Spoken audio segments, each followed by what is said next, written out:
반갑습니다. 초록배낭 한상범입니다. 이번 시간에 근대 들어가는 시간입니다. 우리가 근대하면 1863년부터 1910년 일본한테 나라가 이제 넘어갈 때까지 그 기간을 우리가 대개 근대 이를 부르기도 하고 개항기다라고도 부르기도 합니다. 이 시기를 이제 우리가 가볼 텐데 이 부분은 사건별로 순서대로 쭉 정리를 하실 줄 아셔야 돼요. 그 시작은 이제 흥선대원군의 정책부터고 이제 뭐 하나씩 강화도 조약, 뭐 이모군란 이렇게 쭉쭉 나가겠죠. 그 사건별로 쭉 이렇게 흐름을 타주셔야 됩니다. 오늘 그 첫 시간으로 흥선대원군 들어갈 텐데 흥선대원군은 왕이 아닙니다. 왕의 아버지인데 왕의 아버지를 이제 대원군이라고 하는데 고종이 1863년에 즉위를 하거든요. 그러면서 이 고종이 어린 나이, 12살의 어린 나이에 왕이 오르면서 정치를 할 수 없으니까 대신 권력을 잡고 정치를 했다는 겁니다. 그러면 이 흥선대원군이라는 사람이 권력을 잡기 전까지는 우리 어떤 시기였는고 하니 세도정치 시기였죠. 순조, 헌종, 철종, 그 다음이 고종이지 않습니까? 이 3대 임금 60년간 세도정치 시기로서 우리가 지난 강좌에서 살펴봤는데 그 세도정치 때 나라 상황이 어땠는지를 간략하게 알아두셔야지 흥선대원군의 정책을 이해하실 수가 있거든요. 세도정치라고 하면은 왕의 외척 가문들이 왕이 가지고 있어야 될 권력을 독점해서 정치하는 그런 체제였습니다. 그래서 당연히 왕권은 약했을 것이고요. 정치는 잘 안 돌아갔을 것이고 관리들 부정부패는 심했고 그러다 보니까 피지배층들이 못 살겠다고 봉기 일으키는 그 시절이 세도정치 시기죠. 이 세도정치 시기 때 등장을 했던 게 흥선대원군입니다. 그럼 흥선대원군은 권력을 잡고 난 이후에 어떻게 하고자 했냐면 이 세도정치 때문에 혼란스러운 이 조선의 사회를 뜯어 고치려고 했겠죠. 그래서 반대로 뒤집었다라고 생각하시면 됩니다. 그래서 크게 흥선대원군은 약해진 왕권을 강화시키기 위해서 노력을 했고요. 파탄에 이르는 우리 민심을 다시 안정된 생활을 할 수 있게끔 도와주려고 했을 것이고 그리고 조선 후기 세도정치 시기 전부터 차츰차츰 우리나라에 유입이 되어 왔던 게 서양 문물들이죠. 천주교를 비롯해서 이 서양 세력들이 우리나라에 교류를 하자고 찾아오는 경우들이 많습니다. 뭐 이양선이 출몰을 했다 뭐 이렇게 이야기를 하는데 그 서양과의 교류를 하지 않겠다. 뭐 쇄국정책이라는 표현도 쓰기도 했는데 통상하지 않는 그런 외교정책, 통상수교 거부정책을 펼쳤던 게 흥선대원군입니다. 그래서 크게 이제 왕권을 강화시키기 위해서 했던 이야기들, 민생을 안정시키기 위해서 했던 이야기들은 다 대내적인 정책에 해당하고요. 우리 국내적으로. 그리고 통상수교 거부정책은 대외적 정책으로서 구분을 할 수 있겠죠. 그래서 일단 흥선대원군 첫 번째로 대내적으로는 어떠한 개혁 정책을 펼쳤는지를 지금부터 보겠습니다.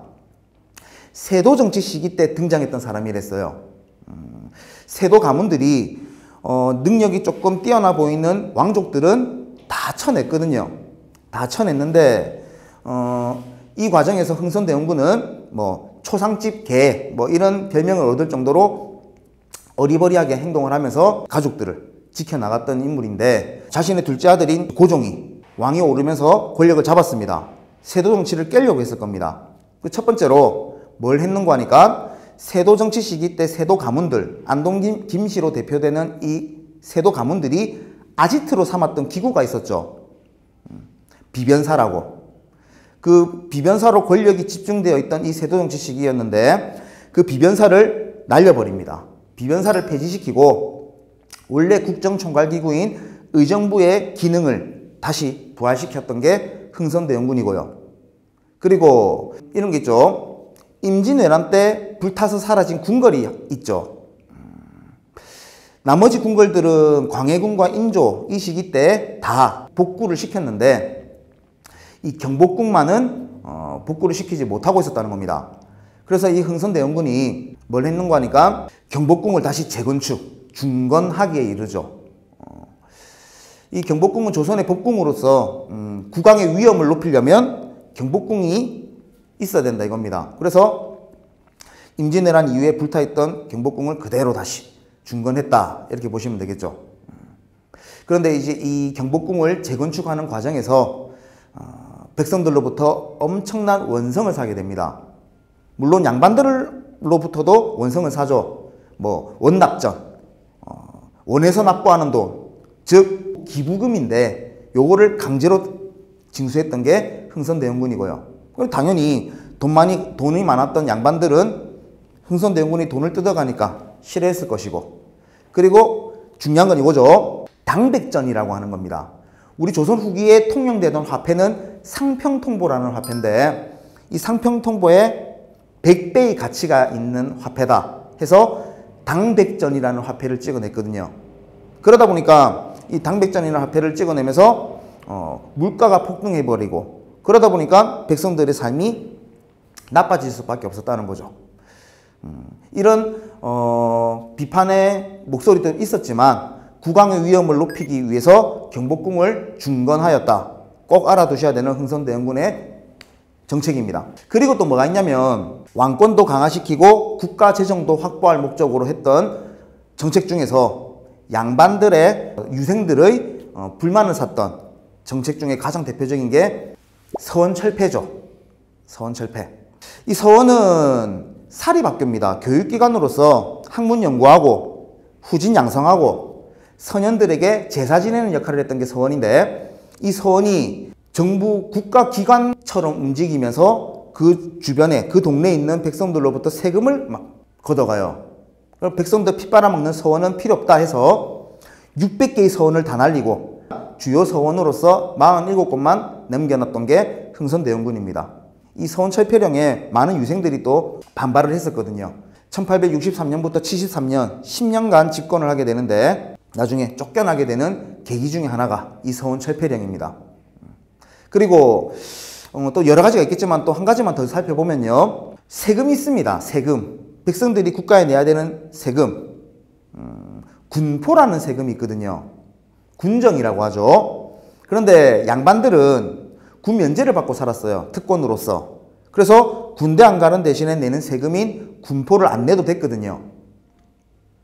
왜 힘들게 백성들만 군포를 내느냐? 양반 너고도 내라 이겁니다. 그래서 양반들한테 세금을 걷어갔던 게, 군포를 걷어갔던 것을 호포제 또는 호포법이라고 합니다.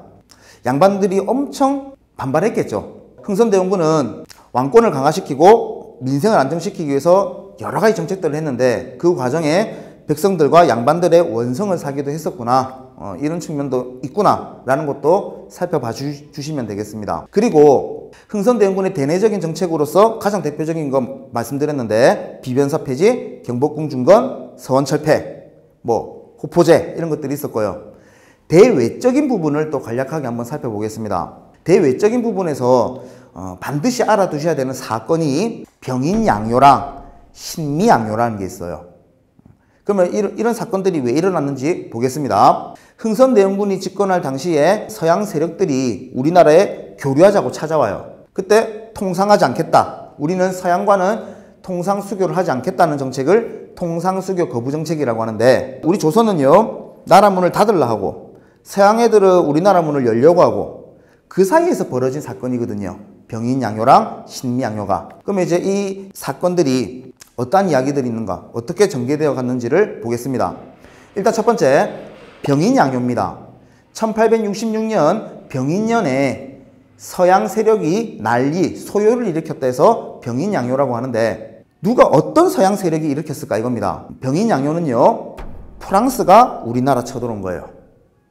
우리나라 강화도에 침입한 거죠. 그러면 프랑스가 왜 쳐들어왔을까? 병인양요를 거슬러서 조금만 올라가 보면 1866년 봄에 병인박해라는 사건이 있어요. 우리 역사에. 병인박해라고 하는 것은 천주교 탄압 사건인데, 흥선대원군이 천주교를 탄압하는 과정에서 프랑스 선교사 9명을 처형시키고요. 우리나라 조선에서 우리나라 백성들, 천주교를 믿는 신도들 8,000명을 한 자리에서 죽여버리는 처형시켜버리는 이 사건을 병인박해라고 합니다. 이 병인박해, 지금 조선에 8,000명, 조선인 8,000명이 죽었고요.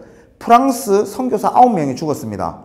프랑스 입장에서는 조선 너그가 뭔데 우리나라 자국민을 죽이느냐, 이거를 구실로 우리나라 쳐들어온 게 병인양요죠. 그래서 이 병인양요라는 사건은 병인박해 때문에 일어났구나, 이렇게 연결을 시켜주셔야 되고요. 프랑스가 강화도로 침공을 했습니다. 그러다 보니까 이제 우리 강화도에서는 당연히 프랑스군을 대항해야 되겠죠. 프랑스군에게. 문수산성에서 한성근 부대가, 그리고 정족산성에서는 양헌수 부대가 항전을 벌여서 프랑스군을 격퇴시킵니다. 프랑스 애들이 자국으로 돌아가면서요, 강화도에 보관하고 있던 외규장각의 문서 등을 약탈해 갑니다. 그 외규장각 문서들 중에서 가장 대표적인 게 우리 왕조실록, 왕조의궤거든요. 왕조의궤. 이 왕조의궤를 뺏어갔다가 몇 년 전에 이제 우리가 프랑스로부터 영구 임대 형식으로 지금 받아오고 있습니다. 그래서 우리 병인양요하면 이 정도 내용은 숙지를 하고 계셔야 되지 않겠나 싶고요. 그 다음 사건으로 가보면 신미양요죠. 1871년 신미연에 서양 세력이 소요를 일으켰다, 난리를 일으켰다 해서 신미양요인데, 그럼 도대체 1871년에는 어떤 서양 세력이 침입을 했냐 이겁니다. 바로 미국입니다. 그럼 미국도 중요한 포인트 중에 하나는요, 우리 강화도 쪽으로 쳐들어오거든요. 프랑스도 강화도, 미국도 강화도입니다. 그러면 1871년 신미년에 미국은 왜 쳐들어왔을까? 이것도 거슬러서 올라가 보면요, 1866년입니다. 미국의 상선 중에 제너럴 셔모노라는 배가 있어요. 이 제너럴 셔모노라는 배가 우리 평양에 흐르는 강이 대동강이지 않습니까? 대동강을 거슬러서 우리나라로 접근을 해요. 자, 우리나라 대외 정책은요, 통상수교 거부 정책이지 않습니까? 흥선대원군에 의해서. 그러니까 제너럴 셔모노라는 서양 배가 대동강을 거슬러서 평양으로 진입을 하니 당연히 평양에 있는 군인들과 백성들은 거기에 대항을 했다는 겁니다. 그래서 당시에 평양 사또라고 할 수 있는 박 교수가 군민들과 힘을 합쳐서 활에다가 불을 붙여가지고요, 화공술로서 이 제너럴 셔모노를 가라앉힌 거죠. 이것을 이제 우리는 제너럴 셔모노 사건이라고 하는데, 이것을 구실로 1871년에 미국이 강화도로 쳐들어온 겁니다. 쳐들어와가지고 막 약탈하고 뭐 방화, 불 지르고 하니까 당연히 여기에 대한 대항이 있어야, 저항이 있어야 되겠죠. 누가 활약을 했냐면, 강화도에서 어제연 장수가 이끄는 조선수비대 350여 명이 항전을 하면서, 결국엔 다 전멸당했지만 항전을 하면서 지금 여기 조선에서 전투를 벌이는 것은 이득이 없다 생각하고 그냥 돌아갔던 게 신미양요입니다.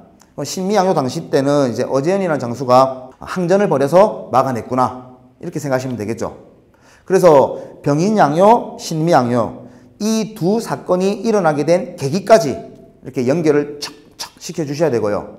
그러면 이제 흥선대원군 입장에서 한번 생각해 보겠습니다. 통상수교 거부 정책으로 나라 문을 닫고 있었어요. 그러면서 1년들의 사건들이 막 벌어졌습니다. 그래서 흥선대원군은 에이 모르겠다, 나라 문 열어보자, 이게 아니라 더욱더 굳게 닫겠다 이겁니다. 그래서 지방 곳곳에 척화비라는 비석을 세웠어요. 서양 오랑캐가 화친을 맺자면서 찾아왔는데, 다가왔을 때 싸우지 않고 화친을 주장하는 것은 나라를 파는 일과 똑같다, 이런 내용이 적혀져 있는 비석을 세운 거죠. 그러면서 통상수교 거부 정책의 의지를 더욱더 강화시켜 나간 게 흥선대원군입니다. 이 흥선대원군은 보는 관점에 따라서요, 팬도 있고요, 안티도 있어요. 조선의 전통 질서를 지키기 위해서 최선의 노력을 다한 사람이다, 이런 긍정적인 입장도 있는 반면에, 또 이 통상수교 거부 정책에 의해서 우리 조선이 근대화되는 길목을 차단했다, 그래서 우리가 주변 국가들보다 도태될 수밖에 없었다 라고 해석을 하는 부정적인 입장도 있습니다. 각자 지금 여러분들도 생각이 있으시겠죠. 어느 쪽이 맞을까? 정답은 없습니다. 이쪽이 맞는 것 같은데, 이쪽인 것 같은데 한번 생각해 보시고 다음 강좌에서는 흥선대원군이 물러나고 드디어 우리 조선이 나라문을 열게 되어 그 강화도 조약에 대한 내용을 정리하도록 하겠습니다. 수고하셨습니다.